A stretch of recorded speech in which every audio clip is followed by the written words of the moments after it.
The previous government's failure to deliver on housing promises using surplus military or brownfield land is a striking example of how political commitments can fall short of practical outcomes. So, the original plan, launched in 2019, aimed to utilise surplus Ministry of Defence land to build up to 10,000 homes, a crucial initiative in the context of the UK's ongoing housing crisis. Yet this scheme was quietly abandoned 2 years later with not a single home constructed.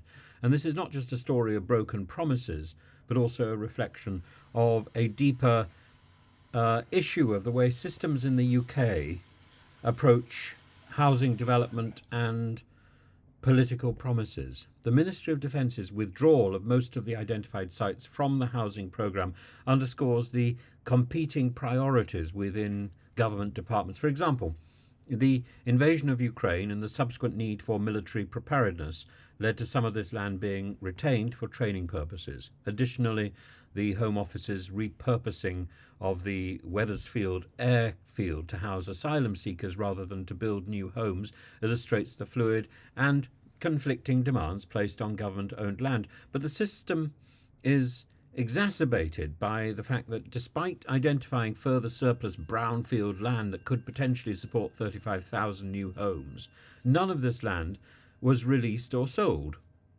And the government's inaction is particularly concerning given the acute need for affordable housing.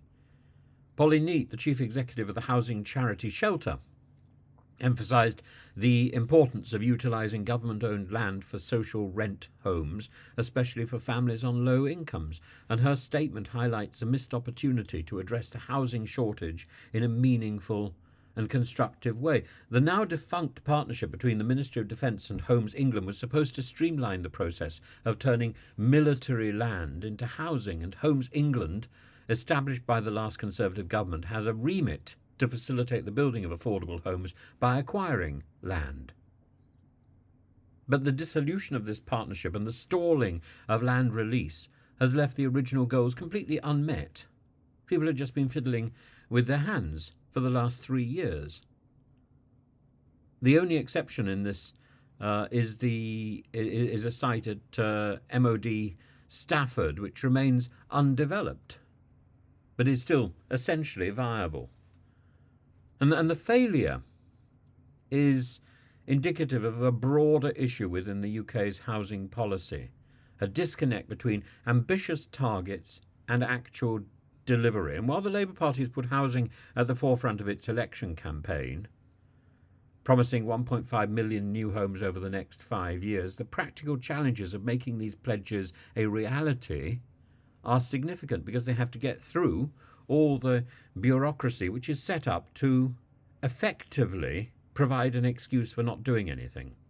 As Housing Secretary and Deputy Prime Minister Angela Rayner noted, house building has been stymied by a dysfunctional development system, which the government now seeks to address with a new team of planning experts.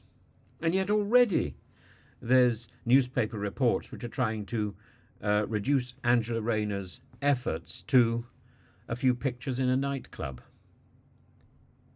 The utilised the land which can be utilised is there for the taking, and it should be taken.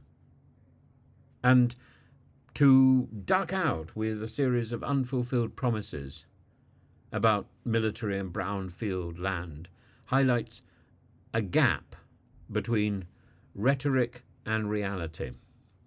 And it's a gap which I've certainly signalled many times in the past. The potential of these sites remains untapped.